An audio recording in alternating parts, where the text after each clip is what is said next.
The Dads That Game radio podcast is brought to you by Video Games Monthly.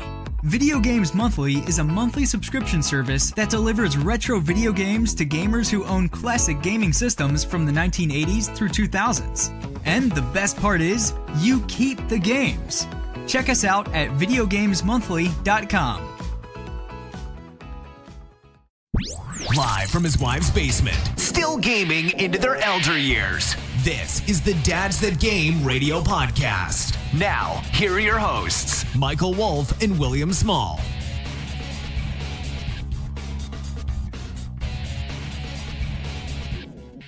Welcome to the Dads That Game, far, far away in a land called E3.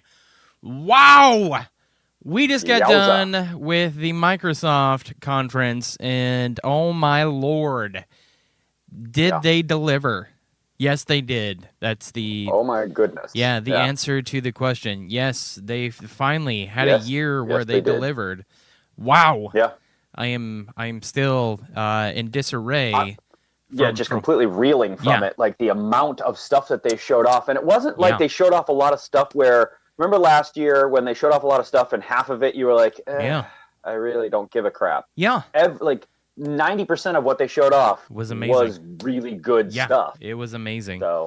So the next couple of shows that you hear from the Dads the Game radio podcast, these are E3 specific shows. So if you don't hear a lot of news brought up in the week, it's because, this is usually E3. This is usually where the news comes from. Is E3? This is the heart of it.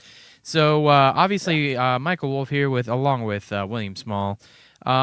We were live last night on Facebook with our good buddy Brian talking about E3 predictions. We got out of the obviously we saw the EA conference. We'll talk about that today.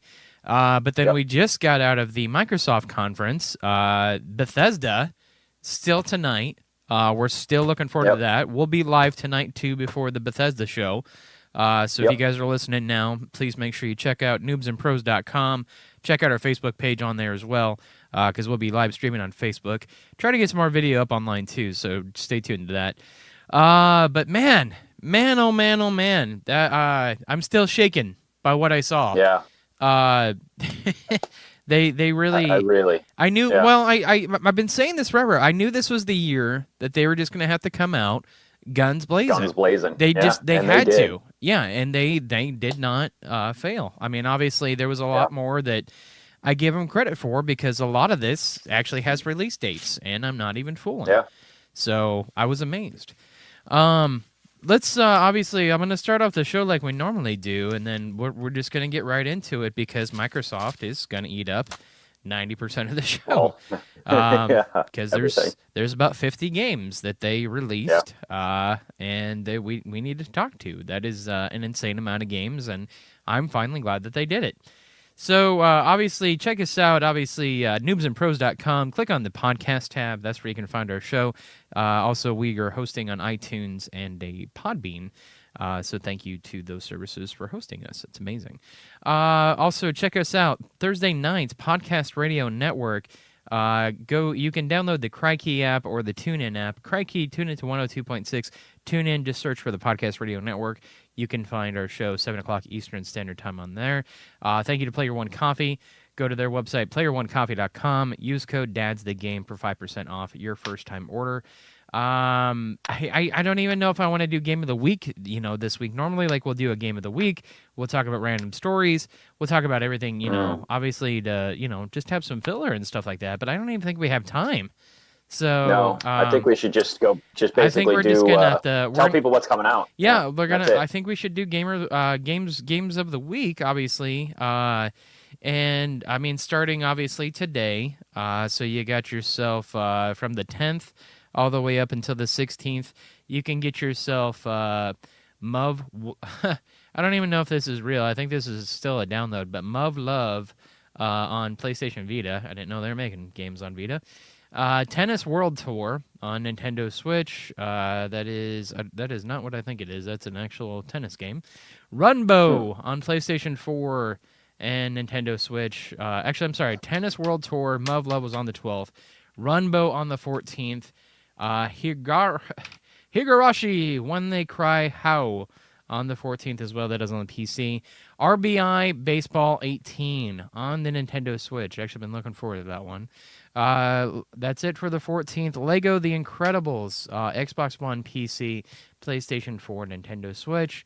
And what is that? That's it. That is it for the week, guys. Short week. Obviously, this week will be really jam-packed full of video games. The one game that I did want to tell you is out right now, though, Unravel 2. We'll talk about it when we go over the EA conference here in just a minute, but Unravel 2 was announced yesterday that it is available right now, so go grab it if you are a fan of Unravel. I'll do it anyways. I'm going to say Game of the Week this week, Sushi Striker, The Way of Sushido. Having a lot of fun with that game.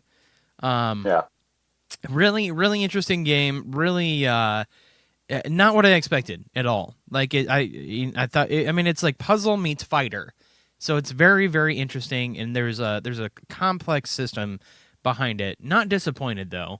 Would love to talk more and more about it, but like I said, we don't have time. This is going to be the craziest the next couple shows. I'm going to entitle this one E3 Part 1, and then next week, please stay tuned for E3 Part 2. We'll cover Devolver Digital. We'll cover Ubisoft. We'll cover Bethesda. We'll cover PlayStation. We'll cover Nintendo. So this time around, though, we have to cover obviously EA and then Microsoft. So two big heavy hitters. Microsoft more than others, because dear God, we're gonna fly over EA. I can guarantee you, because I really want to get to the Microsoft stuff. Just because, dear God, I'm still shaking by that last trailer. So we'll talk about it.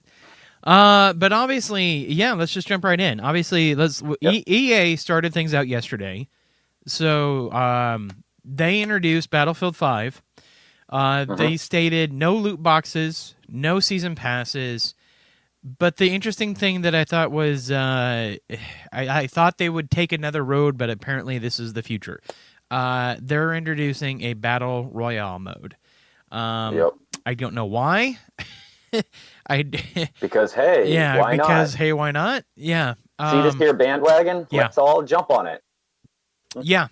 I mean, I just thought, because Battlefield and Call of Duty, they always, they're it's like the North and the South, man. They hate each other, and one's always trying to, reign dominance. It's like the civil war of war games between these two. I was really interested to see that they were going to go in this direction, because Activision did with Call of Duty. They were like, we're not going to have a single player story. We're going to do a battle royale mode. Battlefield was like, oh, well, we are going to have a single player story. It's looking great, by the way. The gameplay, we saw some gameplay this week. Looking fantastic. Really interesting. But then to throw a battle royale mode on top of it, I wasn't expecting it. Like, honestly, I thought they would have, just been happy with their multiplayer maps. So just because they normally do so well. I don't hate them. I don't hate them for it, but it's just an interesting way to go, I guess. So, yeah. Oh, well. Nothing I can do about it. So, no release. Obviously, that's coming out this October, isn't it? I believe. Yeah. Yeah, I think it's something like that. Something like that. Yeah. But then, obviously, EA jumped right into what they do best, is sports games.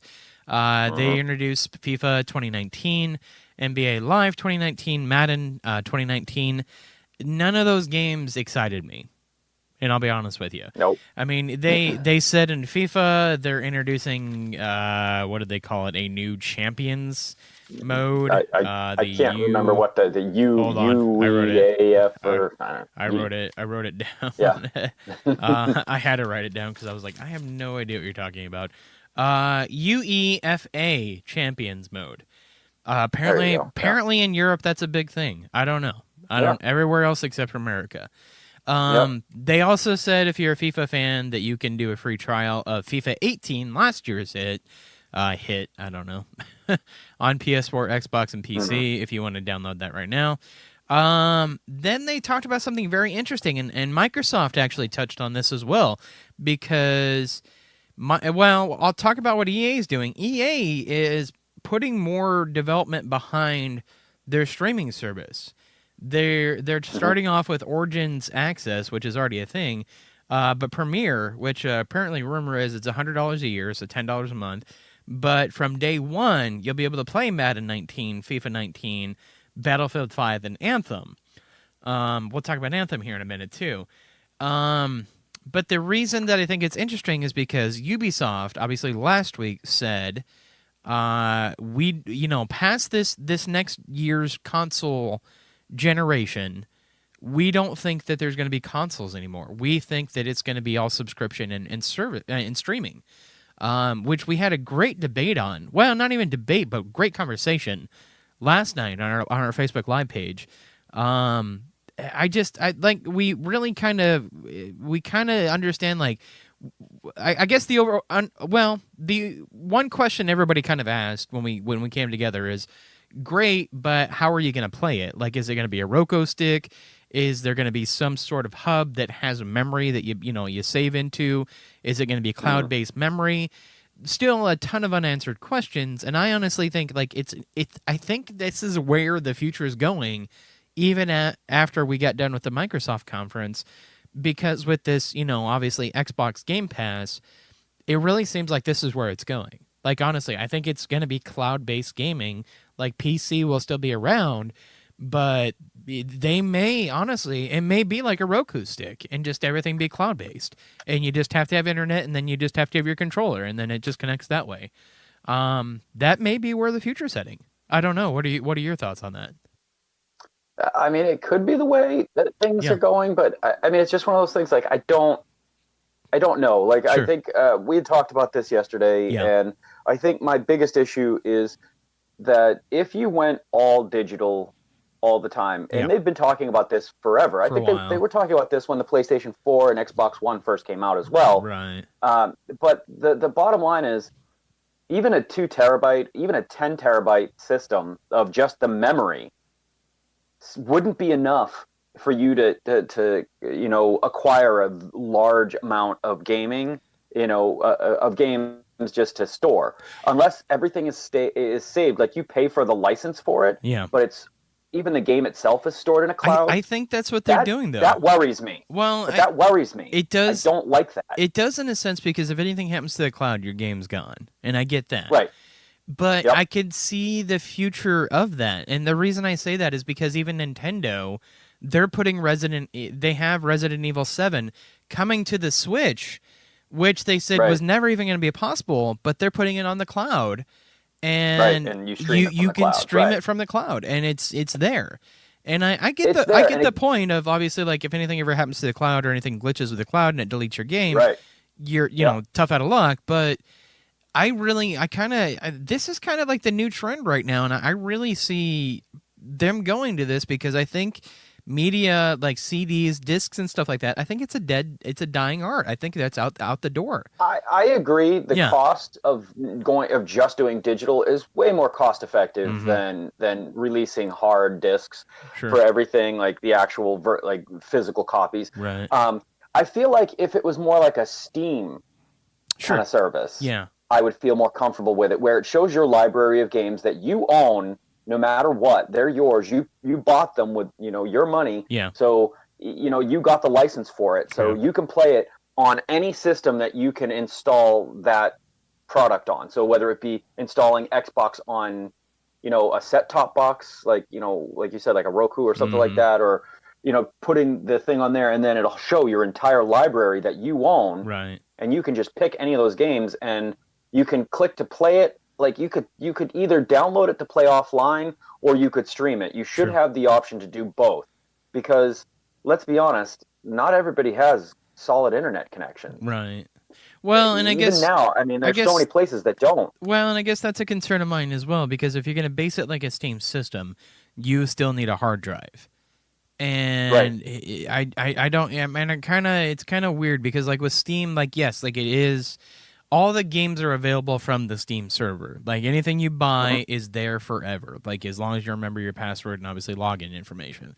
Yep. But whenever you download the game, like your game saves, everything that you do in that game is saved. Local. Yeah, is saved on your computer. It's local, so you have that save. I guess that's just concerning. And I mean, I don't know if the technology is there yet. I'm sure it is, but it's kind of I'm kind of iffy because I've had games with cloud-based saves before, and when they do glitch, tough luck. Gone. Yeah, gone. Too bad. Yeah. Tough luck. You got to start over again, and then hopefully this time around that it'll save. But I mean, you're talking to also people in our generation. Obviously, have had, I guess, beta versions or entry versions of that technology. I don't know where it's at today, I guess is my point. Like if it's a lot better than what it used to be, and it's full, foolproof. There's, obviously no threat of you ever losing anything like that. I'm on board. Right. I think it's a brilliant idea.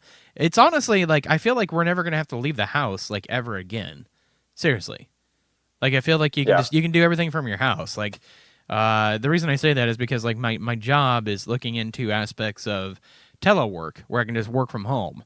So it's like I would never have to leave again. I could just get myself like a little wheel and a water bottle. And like I'd never, I feel like they're trying to make us hamsters in cages. That's what they're trying to do. Like here's your video game, here's your wheel so you can exercise. Here's your water bottle. You're fine. It's kind of what it is, man. Everything's just going digital. It's like seriously.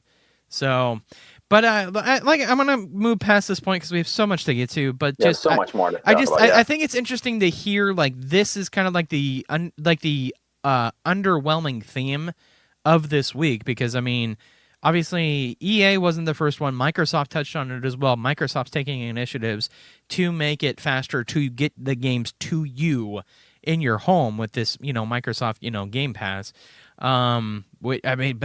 It's right there. I mean, it's on the surface. Everybody can see it to where I think probably in the next 10, 15 years, like honestly, I don't think CDs for game cartridges or hard game, discs are going to be a thing anymore. Like, I really don't. I agree. Yeah, I don't. So, but we'll see. Like I said, it'll be interesting to see how that pans out. But moving on, obviously, the next thing that they went into, which made me laugh, Battlefront 2. My favorite part of his whole presentation, hey, when our game came out, we did some things wrong. You think? Yeah. So that was how he started his presentation is, we know this isn't how we wanted things to go. So I'm kind of wondering like how much of that was DICE versus, EA, obviously. I'm guessing EA was probably a big chunk of that. But they announced, obviously, coming soon, Han Solo, the expansion for that's coming out soon. They said Hunter mode was really popular, where you can play in the Ewok village. And then they said they're going back to the Clone Wars, which was really, really cool to see that they were going to do that. But then they had an interesting moment, too, in the crowd where the host was in the crowd, and she's like, oh, look who I ran into. It's the head of Respawn. And he was all like, oh, yeah. He's like, we have a name for the next, the Respawn Star Wars game that everybody's been talking about because it's been canceled, and Amy Hennig was ahead of it now, and now she's out, and now it's like we have another department that's heading it up. They've had to rework it, but they stated that the name of the new Star Wars game is called Jedi Fallen Order, and it's not coming out until holiday 2019. No trailer, no little, obviously not wasting our time with it. I really honestly, to me, like I would have been okay like if that part of the show didn't even exist. Like I kind of felt like it was a giant waste of time, but that's just me. There was other waste of time in EA show as well. We'll go over them here in a minute. Next, obviously, game that they talked about, I talked about obviously when we went over games of the week, but Unravel 2. They say it's a 2-player co-op now. You can play by yourself, but you have 2 characters that you control. That you have to solve puzzles with, so it's harder than the first one, obviously. But then they dropped the bomb on us, and they're like, oh yeah, by the way, this is a finished game. It's out right now. Okay, great. I'm glad that You took the time to market that to everybody. I mean, I know E3 is a huge platform, but not even a commercial? Okay, all right. But I don't know. I don't know how well the first one did, so maybe there's a reason they did that as well. The next game that they went over was Sea of Solitude, which looks amazing. It looks really cool. It looks really, really cool. I thought the lady that wrote it and presented it, she was a dead giveaway for Arnold Schwarzenegger's sister. Not because like she looked like him, but just because she talks exactly like Arnold does. She's from Germany, so I don't hate people from Germany. Well, there are some people from Germany. You know who you are. We'll just leave it at that. All right. But she said it was a story about a lonely woman whose loneliness turns her into a monster. And we kind of had a conversation about this yesterday about like, you know, that kind of relates to a lot of people about, you know, men, women, you know, teenagers, anybody out there. Why is teenagers a different category than men or women? I don't know. Whatever. Because they're a different entity, different. Yeah, they're just under themselves. Yeah, they're a different species. Apparently, I got it. But we talked about this yesterday about basically anybody can kind of relate to that, like being lonely and your loneliness. You know, telling basically you get so lonely and you start believing lies about yourself and you just turn into this monster, somebody that's not you. And she wrote this. It looks beautiful, but just this beautiful game about it.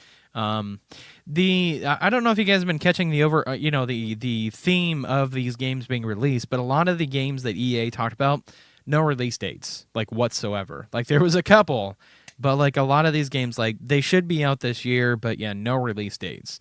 So that was kind of a down point that I thought in my mind, because I would, if you're gonna go to E3, it's like I would hope that you would have a finished product that would be coming out later this year or early next year, but didn't happen with them. So I don't know where they're at.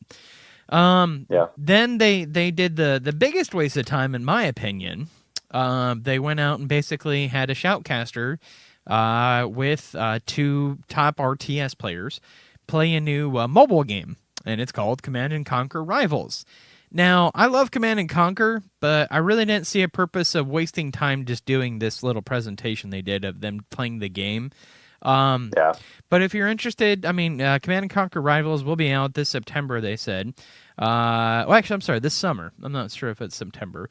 But it's out on Android and iOS. They said if you own an Android phone, though, if you're interested in the game, you can get the pre-alpha right now.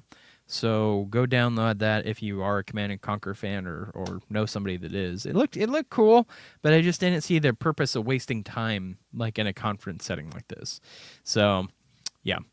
And then the last thing that they went over, obviously, they went over Anthem. I don't know how to feel about this. Like, honestly, like the gameplay looked amazing.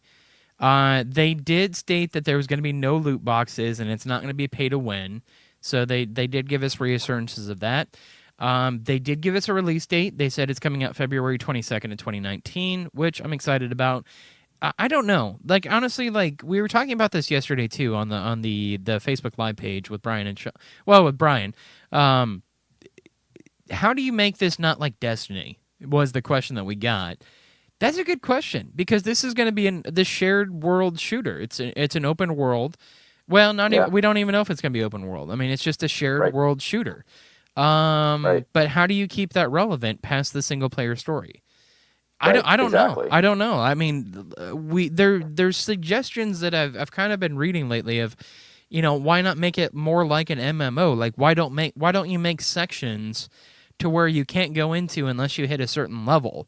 Make it like that. Like, any MMO out there, like you're restricted to this area from like ages 1 to 10, and then you go 10 to 20, 20 to 30, or whatever the level cap is. Like that slows things down, but that also engages your players to, keep them playing and get that, max level, and then obviously moving into end game content. I don't know, man. Destiny's had this problem forever, and I'm not going to go into Destiny because we go over them all the time. But just, like I said, I'd have to see like how much substance you're bringing into it, I guess. So that's a hard market to get into, is the shared world shooter. Like I can't think of one game that's really been successful I know Destiny tried. I know The Division tried. We have Division news today, too, because we just saw the trailer for that. Thank God it's not Christmas anymore. We'll talk about it. But that was it for the EA show. And then later that day, there's a new indie game that dropped, too. It's called After Party. So you basically, you go to hell, literally. With it looks so cool. Yeah, two characters named Milo and Lola. They're two best friends trying to get out of hell. And it's basically pretty much like a choose-your-own-adventure game. I mean, it had kind of... I didn't really see any RTS aspects of it, but I mean, it was really, really like choose your choices. I don't know. I mean, it looked really, really neat, though. So I'm actually really excited for that game, and apparently a lot of other companies are, too. Microsoft already talking about putting it on Game Pass, so... I was pretty excited to see that. But let's get right into what we just got out of, and that is Microsoft. Dear God, we've... I don't know if they've been listening to the show, but I feel like at some point in time, I think they're getting it. Like, I feel like this is the year that they were like, okay, we need games. We don't need, these third-party games that nobody cares about. Like, we need major hitters. We need studios. We need to start making things happen. This is a very promising year for Microsoft. And I honestly, I kept on saying that forever. It had to be. Like, this was the year either they were going to get it or get out of the console generation and just go on to, making everything else, I guess. But they got it. Like, honestly, I think they got it. And hopefully, I mean, it's not a lie, and hopefully it's not lip service. But they started the show, obviously, with Halo. So it is confirmed there is a new Halo game in the works, which I was kind of really disappointed about because rumors are that's been in development for quite a while, actually. Yeah, for a long time. Yeah. But we did get it. We got a name. It's called Halo Infinite, but we got no release date. No release date, nothing. I mean, the trailer, like the reveal trailer was pretty cool because you look at it and it's, another ring like the original Halo. Yeah. And, that seems really cool because it makes me think that it's going to be back to that kind of play style, whole the style of game and everything. Right. And I loved the old originals. So if they bring it back to more of that, then sign me up. That sounds cool. But again, when's it coming out? Next year? Yeah, the year after that? That's what I said. That's what I said. Like, I hate when companies come to E3 and they just present, like a trailer or something like that. Like, and there's no substance behind it. Like, I would be okay with a trailer, and then they're like, coming January 2019. Yep. And everybody would have freaked out. But I know for a fact that game's been in development for quite a while, though, and I know it takes time for games to get developed. But that one's, they were even talking about bringing that game to E3 last year, because they're like, is this the year that Halo needs to step back in? And then I know they've been working on it ever since. I don't know where the direction of the game's gone since then, obviously, so I don't know if there's been a halt or if they're just getting back in full swing of it. Yeah, I mean, I think out of the whole presentation, I think that's what I was probably most disappointed about.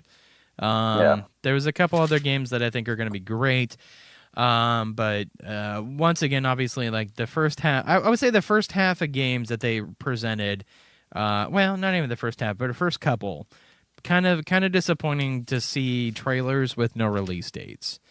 But yeah, Phil Spencer, he came out and he stated that this year, at this conference, they're going to talk about 50 games, 18 exclusives, and 15 world premieres. Not kidding. So they started off with Ori. If you guys love the Ori franchise, this one looked amazing. But it's called The Will of the Wisps, and it's an exclusive to Xbox. So if you guys have ever been an Ori fan, definitely going to check that out. Yeah, I mean, it looks cute. It's not going to make me buy a console, but it's cute. Yeah, no, and it looked really cool, just the animation style did. Yeah. Sekiro Shadows Die Twice. Now, is this the one that was mistaken for Bloodborne?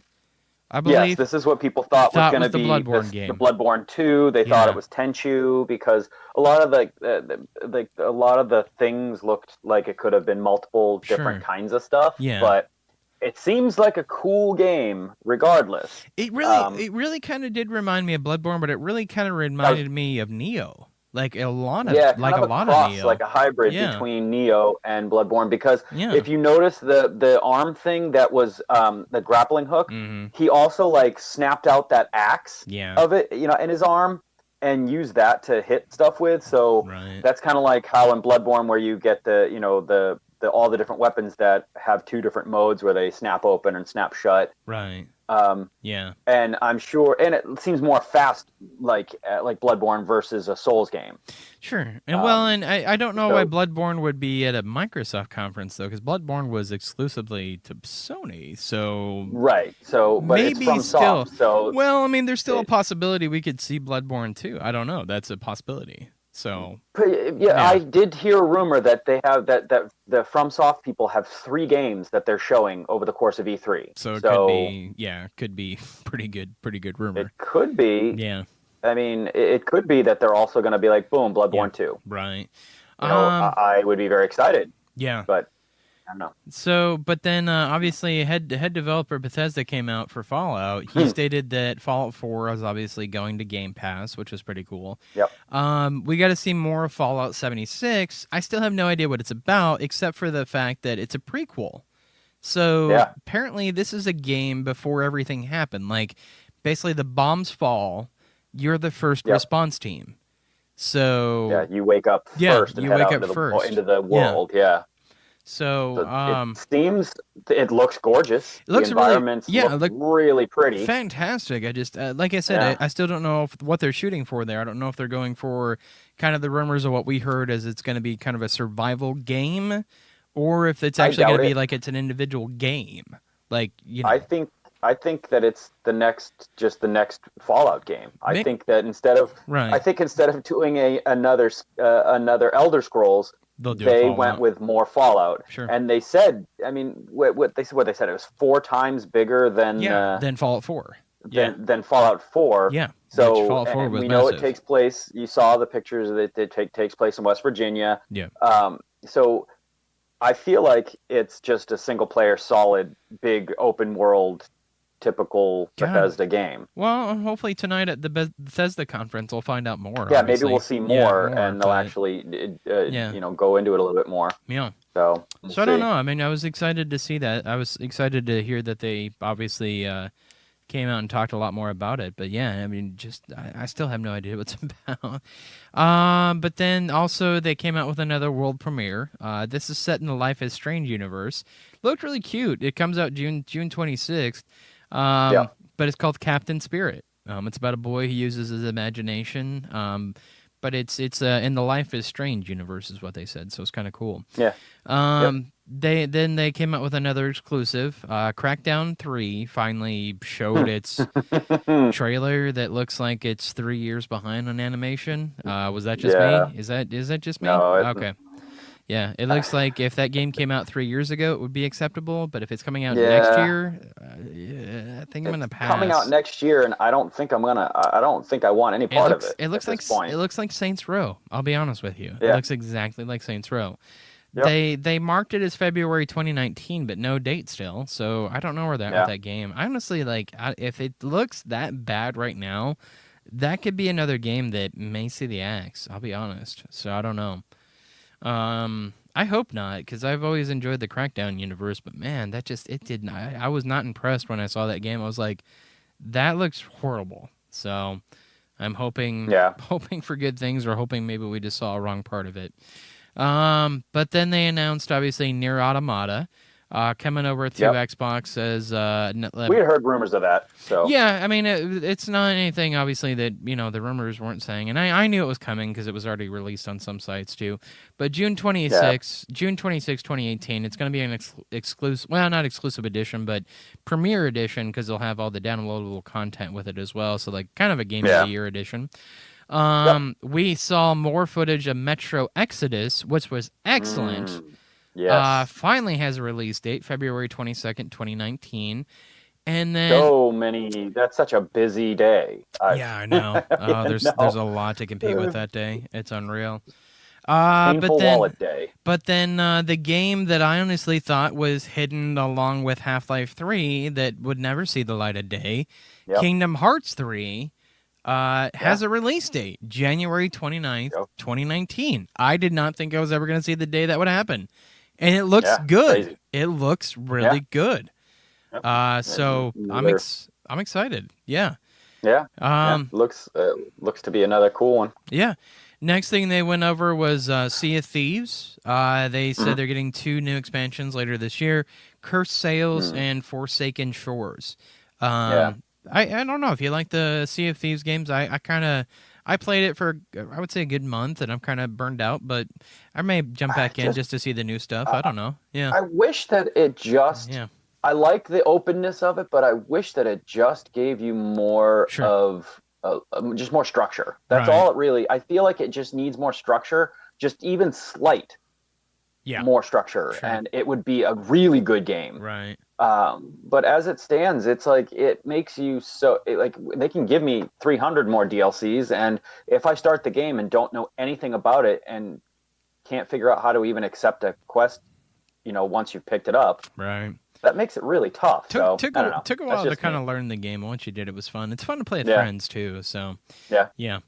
But then they went right back into Battlefield 5. Where was the part? Well, because here's the thing that happened at Battlefield 5. They said tune into the Microsoft experience. Well, Microsoft show tomorrow for something really special. Where was the special part? I don't know. They just showed a trailer again. So I don't know if somebody missed the memo on that one. Then they showed another exclusive world premiere that they're going to have, Forza Horizon 4. They said it's set in Britain. This is an interesting part about it this time around too. It's a shared open world, so at any point in time you can run into anybody. They're promising 60 frames per second on the Xbox One X. They're going to have seasons, world events. And then it will be on the Xbox Game Pass as well. And that's coming over October 2nd. So we got a release date on that one too. I don't know how I feel about that. Like, I guess if you've ever been a fan of the Forza, obviously franchise, I think they're cool racing games. I'm just not. I'm not as super into racing games, I guess. Yeah, that's me. I'm just not super racing game guy. Sure. Whatever. But it looks cool. Yeah, the seasons looked amazing. I like the seasons thing. Yeah.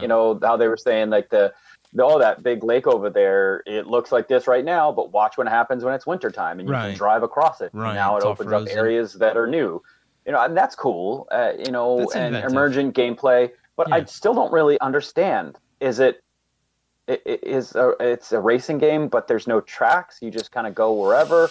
And it'll be like, you do this from here to there. Yeah, kind of. I mean, kind of like I think they have ways to rope you into areas to where to drive to. I haven't played a Forza game forever, but yeah, Horizon is basically you're driving everywhere. So it's kind of interesting. Yeah. So, but then they kind of took a break because Phil Spencer came back out and he was talking about he realizes he needs studios to make games, and they acquired 5 studios, and they're putting them underneath the brand of the Microsoft studio. A studio called The Initiative, Undead Labs, who just made State of Decay 2, which I was not surprised by, Playground Games, Ninja Theory. Dear God, that's a huge one. That was huge. And then Compulsion Games. Unreal. I can't believe they landed Ninja Theory. So I know we were talking. Well, we were talking probably good, like 4 or 5 months ago about Microsoft in the market to buy studios, and I remember it was coming down to like Bluehole and Ninja Theory. But yeah, they went with Ninja Theory, so fantastic. And then they showed the next game by Ninja Theory, which is We Happy Few. Finally got a release date, August 10th of 2018. That looked good. I'm really excited for that one. So There's already, obviously there's tons of footage and gameplay out there right now on the internet, but it looked just from everything that I saw, I think that's going to be a definite buy for me. Then they showed PUBG, Sandhook map. It says it's going to be out summer 2018. They're introducing a new mode called War Mode, which will be out in winter of 2018. Yay, I guess. If you still like Battle Royale games. Then they're going to a JRPG, Tales of Vesperia, the definitive edition, which I thought was amazing that they were able to put on an Xbox. Right. But yeah, I mean, Tales is one of those JRPG games is just amazing if you've never played it. They always have really good stories, but they're usually PlayStation because it's Japan. Yeah, exactly. But then world premiere of The Division 2. That kind of caught me by guard because I mean it just I don't know what I think. I saw a lot of the old, but I saw it tuned up and it's looking prettier. So and it's a brand new area. You're not in New York anymore. You're going to our nation's capital. So you'll be in Maryland. You'll be in D.C. where this virus broke out, and obviously these things are happening in the divisions there. Looked really cool. The only thing that ticked me off about that whole presentation, they're still relying on voice actors. I hate that. I don't like that. People don't talk like that when they play games together. Right. You just don't. And if you did, it would be weird. It would be really weird if you talked like that. Right. Yeah. Just if you're just objective based, just based off of everything, like seriously. Yeah. Like who are you? What kind of weird military robot are you? Like that this is how you talk to people. Right. I mean, I don't understand the point of having, with all the stuff they can do nowadays, it's like just do it realistically. Like they know how people talk. Like, hey, all right, let's. All right, is everybody here? All right, let's go over that way, and everybody goes over that way, and then you're like, oh my God, hey, somebody help me with this guy, whatever. Right. Like just normal. It doesn't need to be all weird and dramatic. Right. It's just strange. Just a bunch of group of people going around and be like, what's our chances? Well, it's 0.33 with 3 repeating. And you're like, okay, well, I like our chances. Here we go. Leroy, you there? Yeah. Leroy? Yeah, Leroy. Oh, what's that? Leroy Jenkins. All right. Yep. Yeah, that's how real people talk. So exactly. Yep. I hate voice actors. I'm sorry. I understand you need really obnoxious. If you need a job, it's fine, but it's just like, dude, seriously, enough with the voice acting on the video games. Seriously, and that scares me too because if you put voice actors in. Is it going to be the same routine that you did on Division 1? You did the same thing with Division 1. They did the same exact thing. Well, I know, but you promised this, and this. You delivered none of it. And it's like I know they're working with the community now. I know they've taken a lot of suggestions. I know they've reworked the game, but it's like why even try to repeat the same pattern? So it needs to have a much bigger environment. I will say, though, when it first came out, it was better than the original Destiny. Because it had a story. Yeah. It had a story, and it took you a while to get through it. Right, but then when you hit the end content, it was... When you finished it, when you finished it, you were like, all right, I did a bunch of the end game content for a while, but then I just got bored. Well, and that's the overwhelming problem that I'm having with shared world shooters, and that's why I said it's really interesting to see that they're doing Anthem as a shared world shooter. Like that's my legitimate concern is that how do you keep people invested past 2 weeks? So I don't know. You tell me. But the cool thing that I saw in the Division 2, and this could be a total lie, once again, I don't know. There's weak points on the enemies now. So, like, if you can shoot kneecaps, or you can shoot, backs and necks and things like that, and obviously they'll go down quicker. That's ingenious. So it is. I mean, that game suffered dramatically from bullet sponge enemies. Yeah. Like, there was nothing more difficult about encounters or this or that. It was how many more bullets does that guy take to soak up than a regular guy. Right. That was the only difference, depending upon what you were doing. And it just made it ridiculous. When one guy literally takes 5 minutes for 4 people to take down, and it's just one guy. Yeah. that's ridiculous. You know, I don't like that. Make the mechanics be, tricky. Make him do a lot of different kinds of things. Sure. But still manageable when you're actually shooting him. And so I like I really mechanics. I'm kind of there with you. I like that they're putting in that mechanic to where it's like you have weak points. Like it's more realistic. That makes things sound better. Yeah. Right. So, but then the head of Game Pass came out and she talked about, obviously, I counted 21 games. I didn't write them all down, but 21 games that they're going to have available on Game Pass, which they're counting as part of the 50 that they said they were going to talk about. But like After Party, Fallout 4, all those games were in there.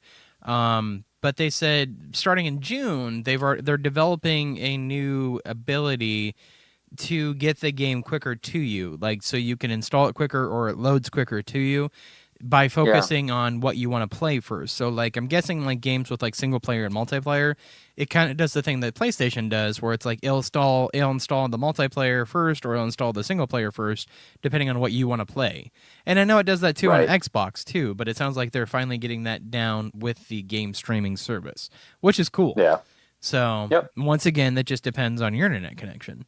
But to each his own. That's kind of why I said like it was interesting to hear her talk about that, because I kind of feel the same way about like I said, Ubisoft, EA are already kind of filling this cloud-based gaming service. I could see Microsoft jumping right on board with that with the Game Pass, because they're offering a lot of games that will be available day one on Game Pass, $10 a month versus $60 a game.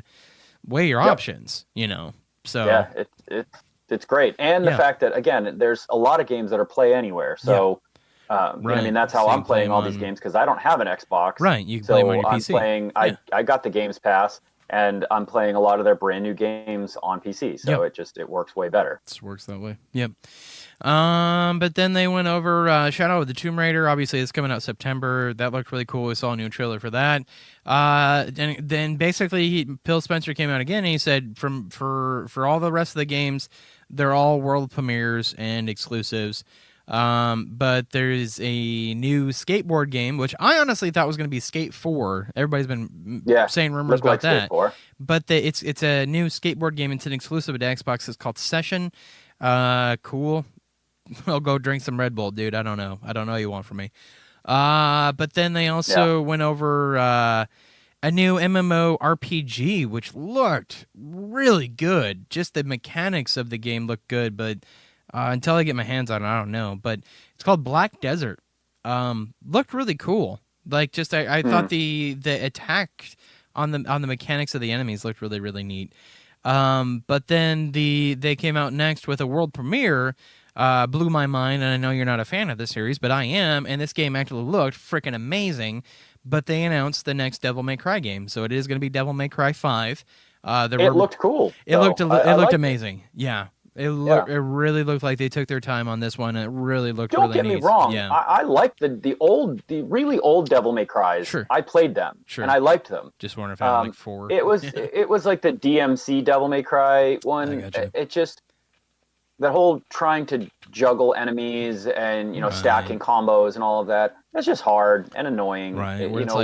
Especially when you open the special doors, and then it's like, juggle 5 enemies and do this kind of attack, and that's the only way you get through it. Sure. I don't like having to do that kind of stuff. That's all. No, and that's understandable. And I mean, it did get kind of weird there, because I mean, there was 2 Dantes, one had darker hair, one, that's so. Right. Yeah. So this one's obviously going back to the roots. This is a true successor to Devil May Cry 4, so it'd be really cool.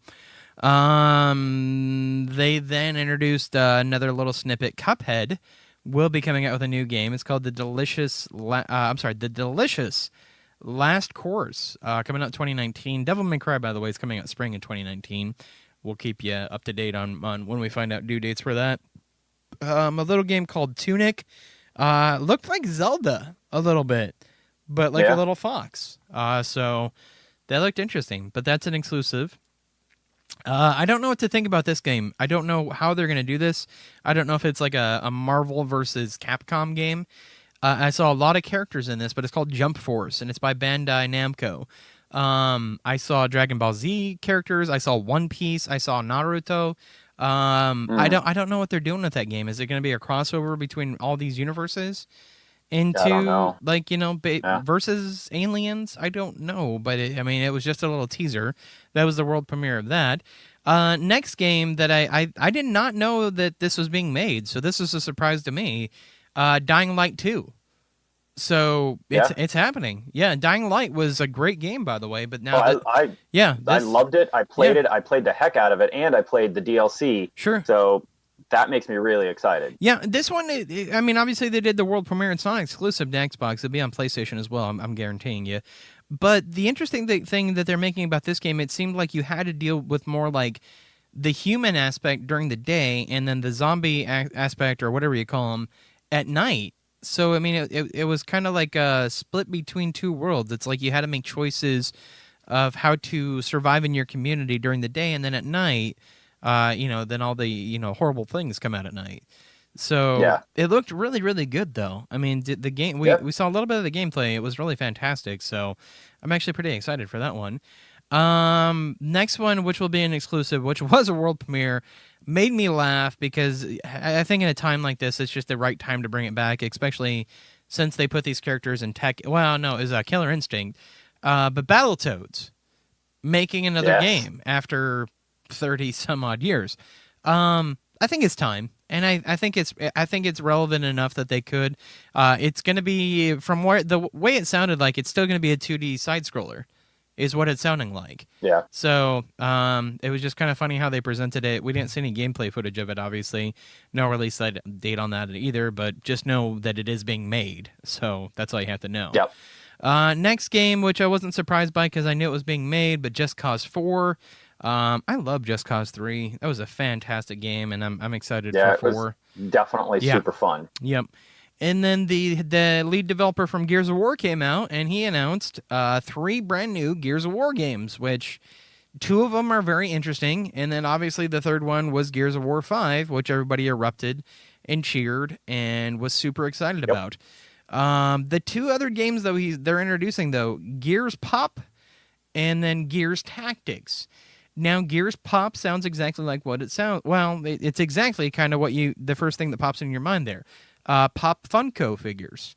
It's apparently a mobile game. Now, I thought they were just like, making figures Gears of War style, but I had to think. I was like, no, they already have those figures, and they're making a game out of this. They're making a mobile game out of Pop Funko figures. Okay. I don't all right. Yeah, okay. I don't know. I guess. Yeah, I guess. Okay. Really, maybe it'll be fun. But the other game that I thought was interesting too, Gears Tactics. They're trying to take on the RTS category with Gears of War.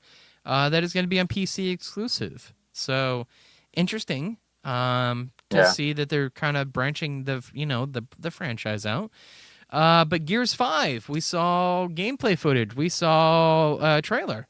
Looking good. Mm-hmm. Looks a lot, obviously a step up from Gears 4. The continuation of the story, basically. But I'm not going to hate. I love Gears 4. Gears 4 was fantastic, a return of the franchise after Gears 3. I don't think there's ever been a bad Gears of War game, to be honest with you. They've always done a really, really good job at developing those games and, putting them out when they're supposed to be needed to. But Phil Spencer basically came out and, gave his last final little spiel and said, have a great E3. And then all hell broke loose. The system got hacked. And basically you started seeing things on the screen. Everything was red and flickering. It got very scary. You started seeing lines of code.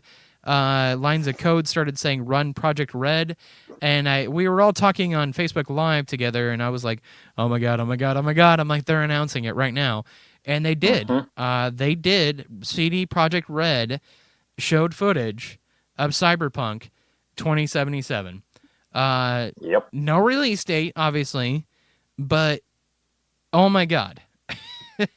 Holy crap. Holy crap. Like, that was the part that left me shaking. Like, I was like, that is the freaking way to end your conference. Like, that right there. Yeah, that's how you do it. That's how you do it. Like, the bar has been set. Like, everybody else, here's the bar. This is how you do it. I did not think that was going to happen at all. Like I was expecting maybe some screenshots, maybe a small trailer. I did not expect to see the extent to what we saw. I didn't see that coming. Yeah, just fantastic though. Just so excited to see when that game is going to come out, because I'm not kidding. It looks so good. Was there gameplay of it, or was it all just trailer? It kind of just looked all trailer. It looked like all just trailer. Yeah, but, I mean, I don't know. But I mean, even as the trailer though, I mean, it was just fantastic. But that was it. That was it for the Microsoft conference. Obviously, like I said, I mean, they just came out swinging. They came out on all cylinders. And I knew they had to. There was just no beating around the bush. I was kind of concerned too when they came out with the the Play, and that was where the 21 other games were in there, was the Play, because I was like, oh great, they're just doing this again. They promise us 50 games, and then they're like, oh well, 22 of them are just a part of the Play thing. But they were pretty big games. I mean, there are a lot of the new games like After Party, and obviously they had others coming out, but like I said, if you take apart that part, if you take out that part, I would say this was probably one of the best conferences that I've seen Microsoft do in a long time. In a very long time. In a very long time. Yeah. So I have to give them props. I have to say, bar's been set, Sony. So obviously we'll find out tomorrow night with Sony, but I'm kind of concerned with Sony. Like, honestly, I don't know what Sony's going to bring to the table. Like, that's not already out right now, because there's really no talk of anything that they have in development. So where are you at, my friends? I don't know. We'll find out tomorrow night. Geez, we have like 5 minutes to kill here, so I'm sorry. Amazing show. That's all I'm gonna say. My takeaways from the whole thing. Yeah, Fallout, which we're gonna see more of. I can't wait. I really, if that's true that it's just a huge new Fallout game, that'd be amazing. Gonna just make me crazy. I'm hoping we see more from CD Projekt Red this weekend, or the next couple of days, because I want to know more if there's anything else, or if that's all we're gonna get is just that little bit of a trailer. Because I mean, anybody that's listened to our show for a little while or has ever heard me rant. Mm-hmm. The Witcher 3 is by far one of my most favorite games of all time. You're going to stop right there. That's all you can say, because you went on a 10-minute rant yesterday about it. No, but it is. It's one of my most favorite games, and if they did such a good job at that, I can only imagine what this game's going to be. They're going to do when they have that much more room for doing what they want. Sure. So it seems like it's going to just be amazing. I was, like I said, I was not expecting it. Like at a Microsoft conference, for God's sakes, I would think maybe individual, or they would have their own stand-up something. But no, they just Microsoft. Like I said, they killed it this year, and they really just. It's hard. It's hard to say that about them, because it's like I don't love to hate them. I love to love them, but it's like, if you've ever been around E3 this time of the year, it's always been like miss. It's been miss. Even Sony missed last year, and I'm just being honest. Yeah. Like, there was a lot of miss. Like, this year alone, a lot of things going right. EA's conference could have done without, to be honest with you. I kind of thought it was a waste of time. But Microsoft's conference, oh my God. This is the way conferences should be done. This is the way that they should be presented. They should have this much content. They should have release dates, things that get you excited for this conference. They hit on all cylinders this time. They had video games. They had exclusive video games, because I was worried about them. I was like, "Where's your video games? What's going to get me excited to own this system?" I'm excited again to own this system, because there's so many exclusive games that you're only going to be able to get on Microsoft, on the Xbox One. That's what I was looking for. I was looking for validation for having an Xbox One. So, and now I have it. Obviously, this next year is just going to be huge for them. So I'm really hoping good things for them. But obviously Bethesda will be tonight. We got to get out of here a little bit here, because actually we're going to take about a 45-minute break, and then we'll be live on Facebook before the Bethesda conference starts, which actually starts about 8 o'clock our time, 9 o'clock Eastern. So we're going to go live again on Facebook, so check us out. That means I don't even think you'll get to this part of the show unless you're just skipping right. through, right? Be like, oh crap, I gotta go. But we gotta get out of here. We do love you. Please listen to us Thursday nights on the Podcast Radio Network. Please support them.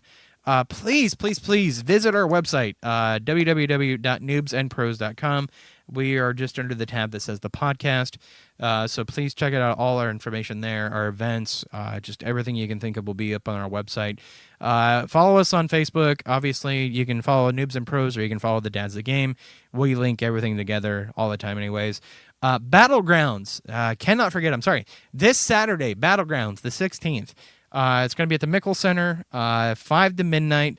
Bring your friends, bring your controllers. Des Moines, Iowa. Look all the information up. Noobsandpros.com. It'll be all on there as well.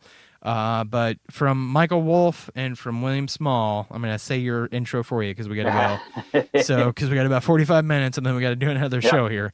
So, but we love you. We will see you later, and take care of yourselves this week. And happy E3, everybody. We will bring you part 2 next week, and we'll finish everything else up. So, see you later. Thank you for listening to the Dad's the Game radio podcast. Email us your questions and hate mail to dadsthatgamepodcast@gmail.com.